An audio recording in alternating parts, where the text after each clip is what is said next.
Hello students, कैसे हैं आप सब लोग। उम्मीद करती हूँ सब अच्छे होंगे और स्वस्थ होंगे।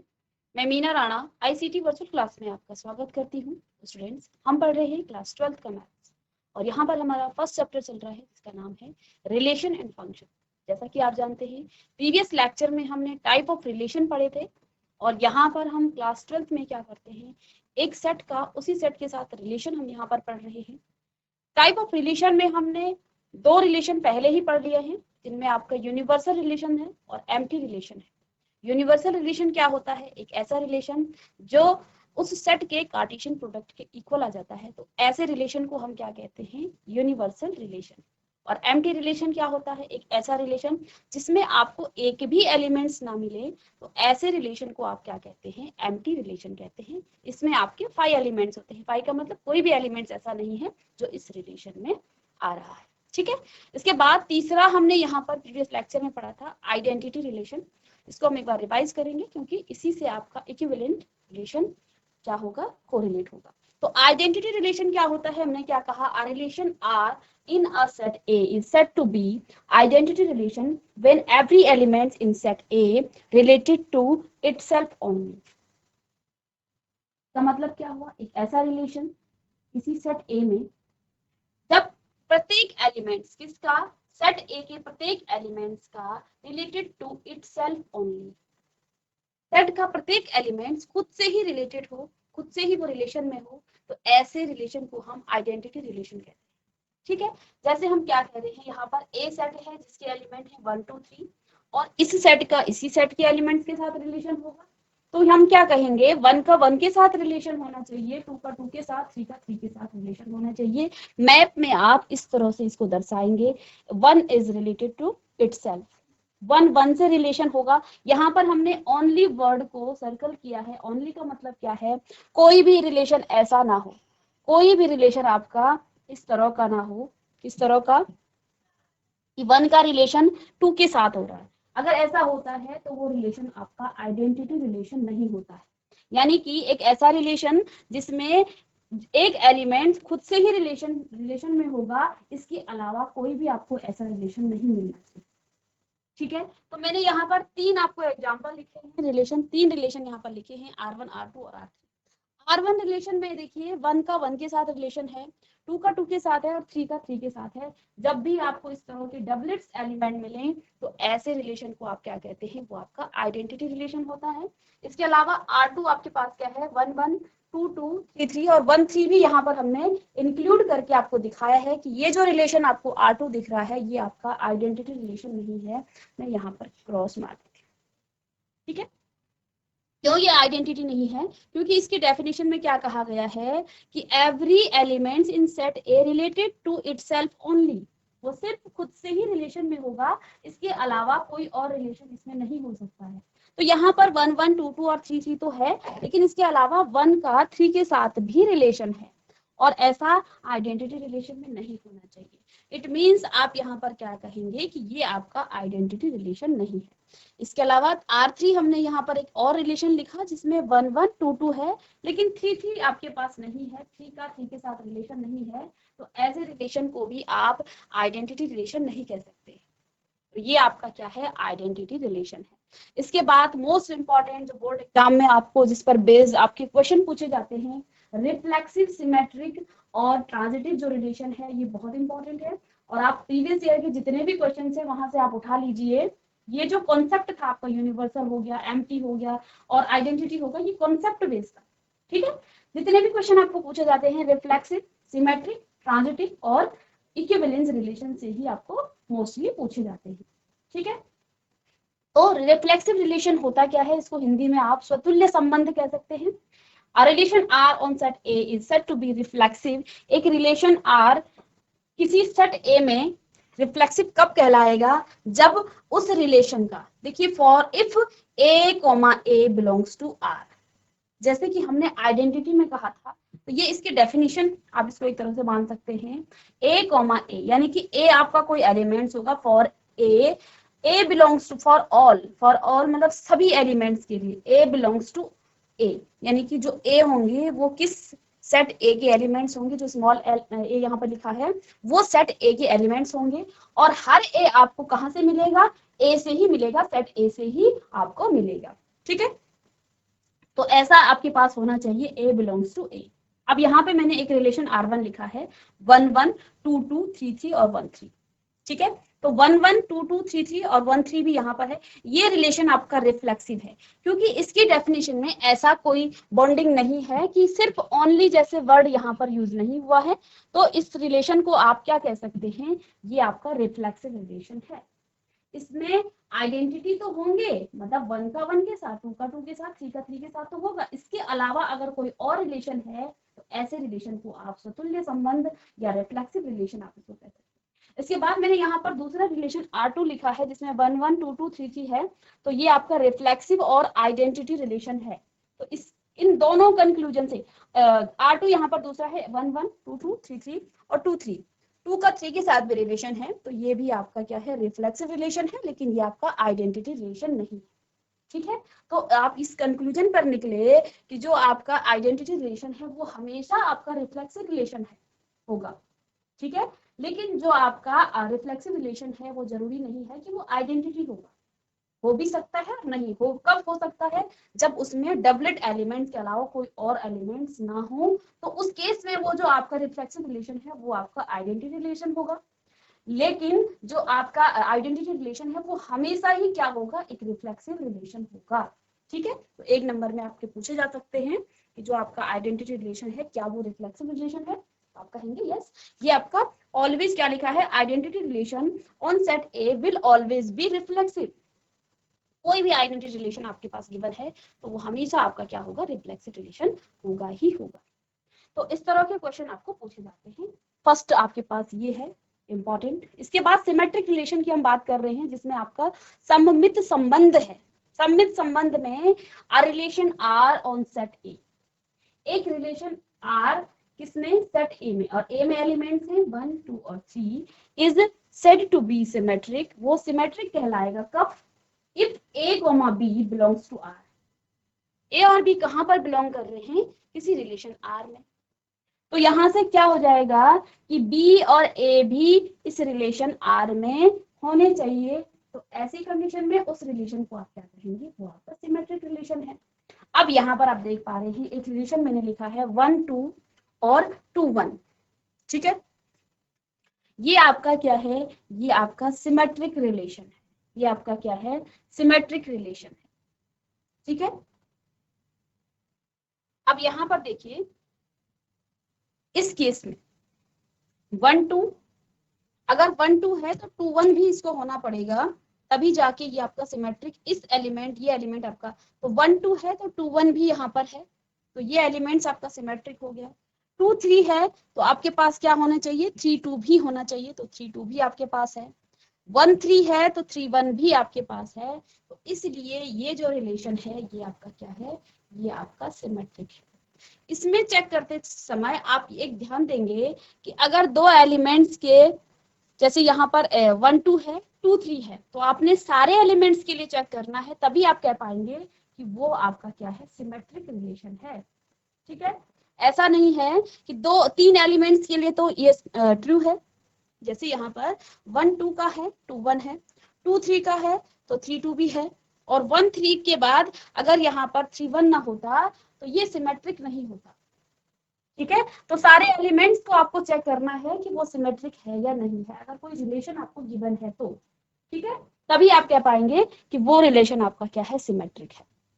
ठीक है, इसके अलावा हमने प्रीवियस लेक्चर में यहाँ पर ट्रांजिटिव रिलेशन की बात की थी। ट्रांजिटिव रिलेशन में क्या कह रहा है, a relation R on set A, और सेट ए में एलिमेंट्स 1 2 और 3 है, is said to be transitive. इसको आप ट्रांजिटिव कहेंगे, कब कहेंगे, जब R1 इज इक्वल टू 1 2। देखिए यहाँ पर एक रिलेशन हम कब कहेंगे उसे, जब A B belongs to R. A और बी कहाँ पर बिलोंग कर रहे हैं, किसके एलिमेंट्स हैं, आर के हैं, किसी रिलेशन में है, और बी सी भी किस रिलेशन में है, तो यहाँ से क्या आना चाहिए, ए और सी भी रिलेशन में होंगे, ए और सी भी यहाँ पर रिलेशन में होंगे। ठीक है, तो यहाँ पर देखेंगे आप कि 1 2 1 और 2 रिलेशन में है, और 2 और 3 भी रिलेशन में है, 2 और 3 भी रिलेशन में है। ठीक है, तो इससे हम क्या कह सकते हैं कि 1 और 3 भी रिलेशन में है, तो ये रिलेशन आपका क्या कहलाएगा, ये आपका ट्रांजिटिव रिलेशन कहलाएगा। अब यहाँ पर इंपॉर्टेंट क्या आपको बड़े नंबर में क्वेश्चन पूछा जाता है,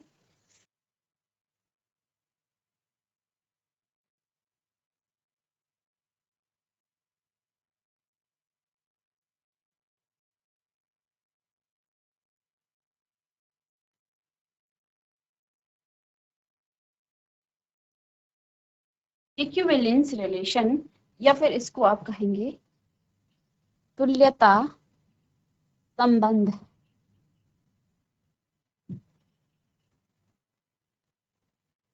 ठीक है, इक्विवेलेंस या तुल्यता संबंध। तो तुल्यता संबंध क्या है, इक्विवेलेंस रिलेशन क्या है, एक ऐसा रिलेशन जो रिफ्लेक्सिव भी है, सिमेट्रिक भी है और ट्रांजिटिव भी है। तो ऐसे रिलेशन को हम क्या कहेंगे, वो आपका क्या है, इक्विवेलेंस रिलेशन है।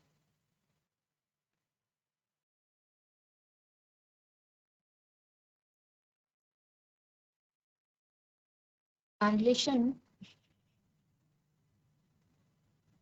which is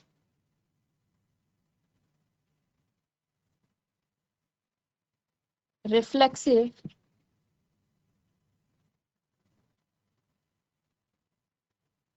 symmetric,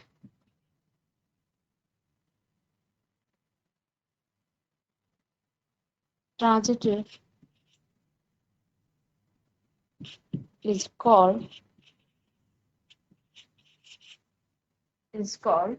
equivalence relation.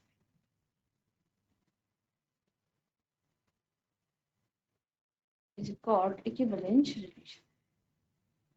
एक ऐसा रिलेशन जो आपका क्या है, रिफ्लेक्सिव है, सिमेट्रिक है और ट्रांजिटिव है, ऐसे रिलेशन को हम क्या कहेंगे, इक्विवेलेंस रिलेशन कहेंगे।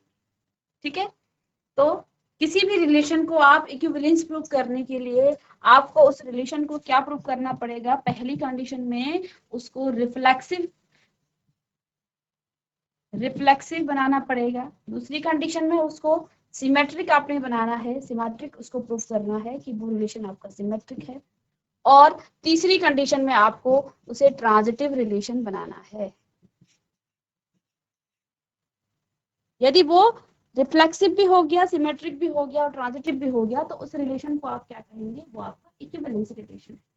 ठीक है, तो ये जो कॉन्सेप्ट था, आई होप कि आपको समझ में आ गया होगा। अब कुछ क्वेश्चन हम यहाँ पर सॉल्व करेंगे।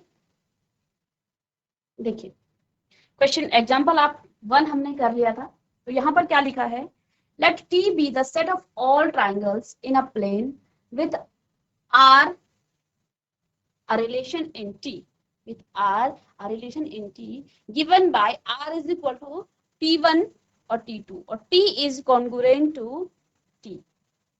ठीक है, T1 is congruent to T2। ठीक है, ये T1 है और ये आपका T2 है, और ये T1 है और ये आपका T2। ठीक है, क्या कहा गया है, किसी प्लेन में कुछ ट्राइंगल हैं, इस तरह से ट्राइंगल हैं, इस तरह से। ठीक है, कुछ ट्राइंगल इस तरह से गिवन है। ठीक है, और इस ट्राइंगल में क्या कहा गया है, कोई रिलेशन है, रिलेशन क्या है, रिलेशन देखिए, रिलेशन है यहाँ पर गिवन आपको, यहाँ आप लिख सकते हैं कि given that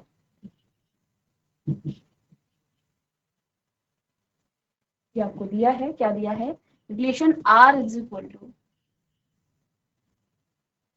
T1, T2 such that T is congruent to T1 is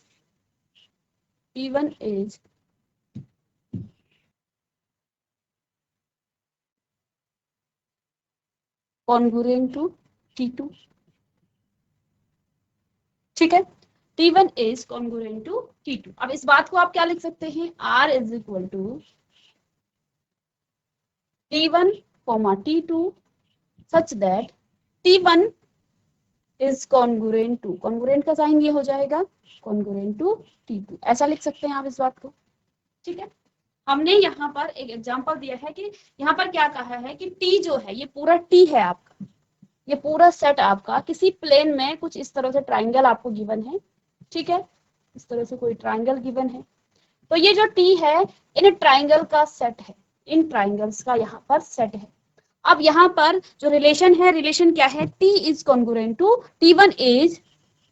T1 is congruent to T2, T1 is congruent to T2। Congruent का मतलब क्या होता है, जब दो ट्राइंगल आपस में एग्जैक्टली इक्वल होते हैं, यानी कि इस ट्राइंगल को जब आप इस ट्राइंगल के ऊपर से रखेंगे तो आपको ये पीछे वाला ट्राइंगल नहीं दिखेगा, ठीक है, यानी कि इनके जो साइड हैं, तीनों ही साइड आपस में इक्वल होंगे और तीनों ही एंगल आपको क्या दिखेंगे, सेम दिखेंगे। यानी कि कॉन्ग्रुएंट का मतलब क्या है, कोई भी चीज जब किसी दूसरी चीज को छुपा दे और दोनों तरफ से जब आप उसको देखें तो आपको, जब आप इधर से देखें तो ये ट्राइंगल, जब मैं इस ट्राइंगल को इस ट्राइंगल के ऊपर से इस तरह से रख दूं, इस ट्राइंगल को इस ट्राइंगल के ऊपर से इस तरह से रख दूं, तो पीछे वाला ट्राइंगल आपको नहीं दिखना चाहिए।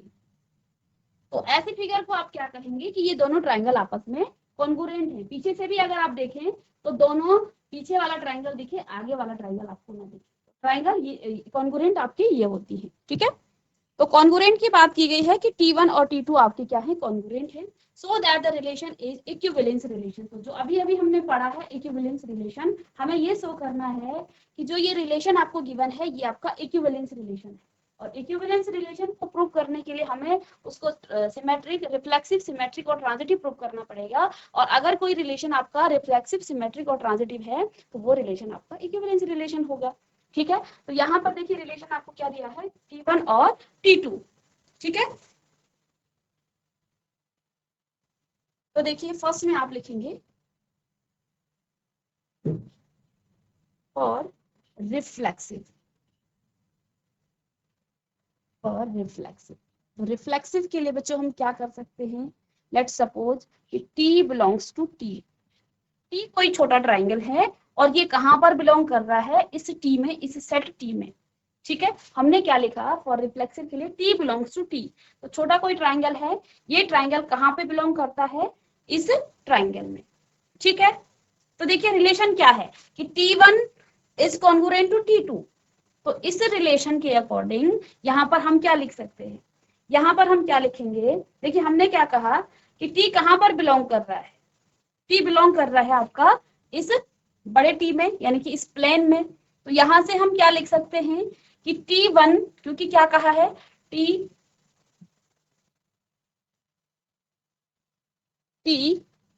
इज कॉन्ग्रुएंट टू T2, तो कोई भी ट्राइंगल है वो खुद का कॉन्ग्रुएंट तो होगा ही होगा, ठीक है। अब जब इस बात को हम ऐसा लिख सकते हैं, क्या हम इस बात को ऐसा लिख सकते हैं, हमने क्या कहा, T बिलोंग्स टू T, और जब T में बिलोंग करेगा तो इस रिलेशन के अकॉर्डिंग हम क्या लिखेंगे, देखिए मेरे पास यहाँ पर क्या है, कोई ट्राइंगल है, तो वो ट्राइंगल खुद का कॉन्ग्रुएंट, क्योंकि यहाँ पर रिलेशन कॉन्ग्रुएंट का है, तो कोई भी चीज खुद का कॉन्ग्रुएंट तो होता ही है, क्योंकि सेम वो खुद के जैसा ही होगा तो वो खुद को खुद से छुपा देगा, ठीक है। तो जैसे हमारे दो हाथ हैं, इन दो हाथों को अगर हम देखिए बराबर हाथ है हमारे, हम यहाँ से देखें तो ये दोनों आपके क्या है, कॉन्ग्रुएंट है। तो ये खुद का कोई ट्राइंगल मैंने यहाँ से उठाकर, इस सेट से उठाकर ले लिया, तो मैं क्या कह रही हूँ, ये आपका T है, तो ये खुद का कॉन्ग्रुएंट होगा, और ये कॉन्ग्रुएंट है। जब इस बात को आप ऐसा लिख सकते हैं कि T is congruent to T, तो जब हमने T1 is congruent to T1, देखिए इस बात को मैं रिवर्स करके ऐसा लिख सकती हूँ, यानी कि एस को ऐसे, इसको क्या लिखा जा सकता है कि T, बिलोंग्स टू R, वो R से ही T और T रिलेशन में है। और जब मैंने ऐसा प्रूफ कर दिया है, रिफ्लेक्सिव के लिए क्या कहते हैं हम कि A का A के साथ संबंध होना चाहिए, ये होता है रिफ्लेक्सिव का। तो यहाँ हम T की बात कर रहे हैं, तो यहाँ पर क्या आ गया है कि ये जो T है ये क्या है, रिफ्लेक्सिव है, ठीक है, ये क्या है, रिफ्लेक्सिव है। तो ये हमने प्रूव कर दिया है इज रिफ्लेक्सिव, तो ये रिफ्लेक्सिव हो गया है। अब देखिए फॉर ट्रांजिटिव के लिए हम देखेंगे यहाँ पर सिमेट्रिक के लिए, for symmetric,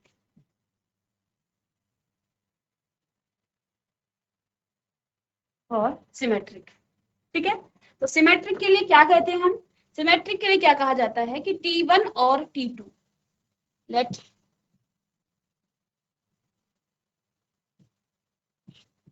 T1 and T2,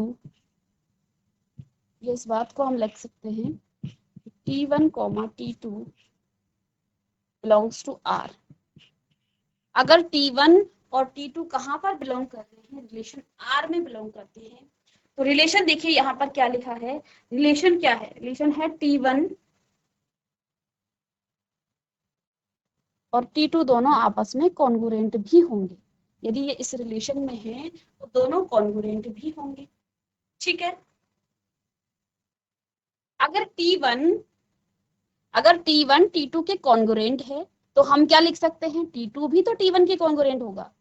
ठीक है, यदि मैं यहाँ पर तो ट्राइंगल ले रही हूँ, ये T1 है और ये आपका T2 है, मैंने कहा T1 T2 के कॉन्ग्रुएंट में है, तो T2 भी T1 के कॉन्ग्रुएंट में होगा। तो इसको, इस बात को हम ये भी लिख सकते हैं रिवर्स करके कि T2 is also congruent to T1।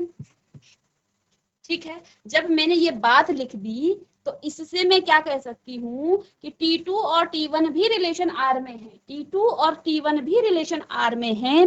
तो इस बात को आप आगे क्या लिख सकते हैं कि T2, T1 is also belongs to relation R।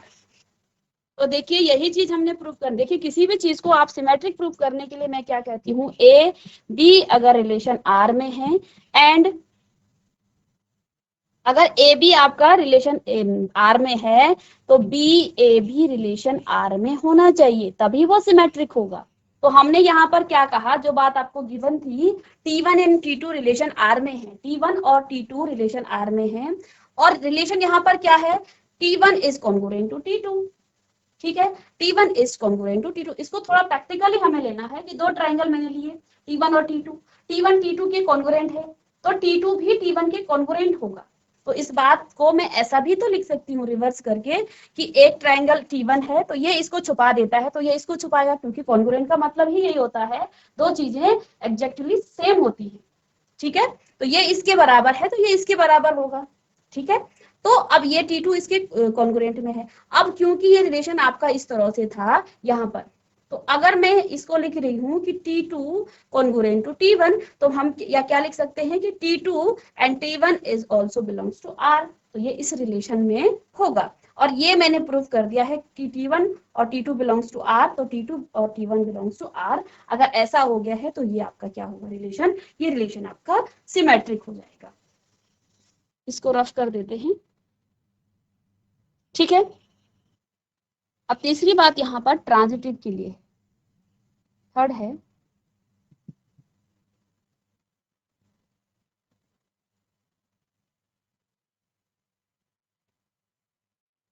Transitive.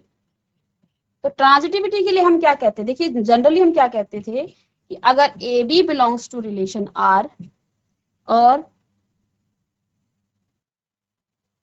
B C belongs to relation R and के लिए, ठीक है, तो that implies A C is also belongs to relation are.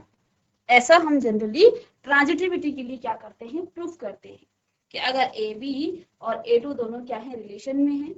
ठीक है, तो और बी सी कहां पर, रिलेशन आर में है, तो ए सी भी रिलेशन आर में।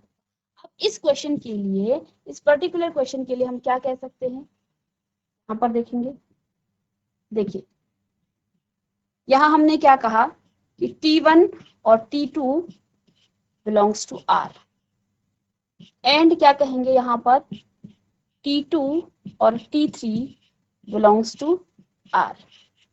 ठीक है, जब ये R रिलेशन R को बिलोंग करेगा तो अकॉर्डिंग टू क्वेश्चन क्या कहेंगे कि T1 कॉन्ग्रुएंट टू T2। तो यहां से हम क्या लिख सकते हैं कि T1 is congruent to T2 and T2 is congruent to T3।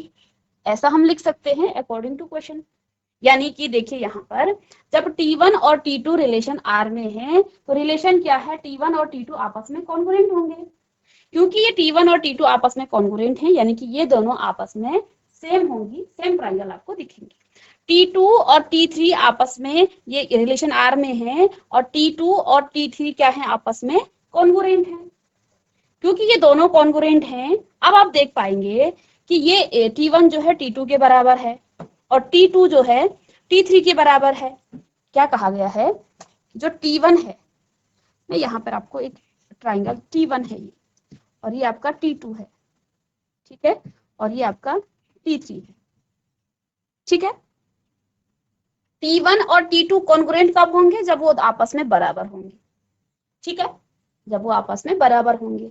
इसके बाद T2 और T3 कॉन्ग्रुएंट कब होंगे, वो आपस में बराबर होंगे, ठीक है। प्रैक्टिकली इसको जब आप लें तो ये इसके बराबर है, ये T1 T2 के बराबर है और T2 T3 के बराबर है। तो इससे क्या हम ये नहीं कह सकते कि T3 और T1 जो है आपस में बराबर है।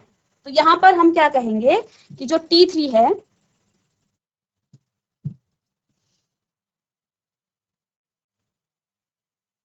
T1 एंड T3 ये भी कॉन्ग्रुएंट होंगे, क्योंकि ये कॉन्ग्रुएंट हैं। अब रिलेशन क्या है, देखिए, जब ऐसा रिलेशन आता है तो हम ये लिख सकते हैं कि अगर वो कॉन्ग्रुएंट है तो वो रिलेशन में है। दैट मीन्स यहाँ पर आप लिखेंगे कि T1 and T3 also belongs to relation R. ये कहाँ, रिलेशन आर में बिलोंग। तो इससे हमने ये प्रूव कर दिया है कि ये जो आपका क्या है, T1 और T3 है, ये जो रिलेशन है ये आपका क्या है, ये आपका ट्रांजिटिव रिलेशन है। ये आपका ट्रांजिटिव रिलेशन है, ठीक है, ये आपका ट्रांजिटिव रिलेशन है। अब ये जो रिलेशन है ये आपका रिफ्लेक्सिव हो गया, सिमेट्रिक हो गया और ट्रांजिटिव भी हो गया है। और इक्विवेलेंस होने के लिए किसी भी रिलेशन को, देखिए ये समझाने के लिए था कि किसी प्लेन में कुछ ट्राइंगल हैं और वो जो ट्राइंगल है उनका रिलेशन कैसा है कि दो ट्राइंगल जब रिलेशन में है तो T1 कॉन्ग्रुएंट टू T2, इस बात को हम ऐसा लिख सकते हैं, ये कॉन्ग्रुएंट का साइन है। तो ये आपको समझाने के लिए था कि कुछ प्लेन, ये जो सेट है ट्राइंगल का सेट, ये जो इसको टी कहा गया है, तो मैं इसको रफ कर रही हूँ, ठीक है। अब मुझे क्या प्रूफ करना है, इक्विवेलेंस। तो यहां पर आप लिखेंगे लास्ट में कि R is reflexive, reflexive comma symmetric comma transitive. So it's a equivalence relation. तो ये रिलेशन आपका क्या होगा, इक्विवेलेंस रिलेशन होगा, क्योंकि आर आपका रिफ्लेक्सिव हो गया है, ट्रांजिटिव हो गया है और सिमेट्रिक हो गया है। तो ऐसे रिलेशन को हम क्या कहेंगे, ये आपका इक्विवेलेंस रिलेशन है, ठीक है। तो इसको कॉपी कर लेंगे और इस तरह के क्वेश्चन आपके बोर्ड में 5 एग्जाम में 5 नंबर में आपके पूछे जाते हैं और अच्छे क्वेश्चन हैं। प्रीवियस जो आपके ईयर हैं वहां पर भी ये क्वेश्चन आपके आए हुए हैं, ठीक है। तो स्टूडेंट्स, यहाँ पर हमने आज की क्लास में आपका रिफ्लेक्सिव, सिमेट्रिक और ट्रांजिटिव रिलेशन पढ़ा। और जब कोई रिलेशन आपका रिफ्लेक्सिव, सिमेट्रिक और ट्रांजिटिव होता है तो ऐसे रिलेशन को आप इक्विवेलेंस रिलेशन कहते हैं, तुल्यता संबंध इसको कहा जाता है। और इस पर बेस्ड हमने एक क्वेश्चन भी यहाँ पर सॉल्व किया है। तो मिलेंगे नेक्स्ट लेक्चर में कुछ और क्वेश्चंस के साथ। Thank you and have a nice day.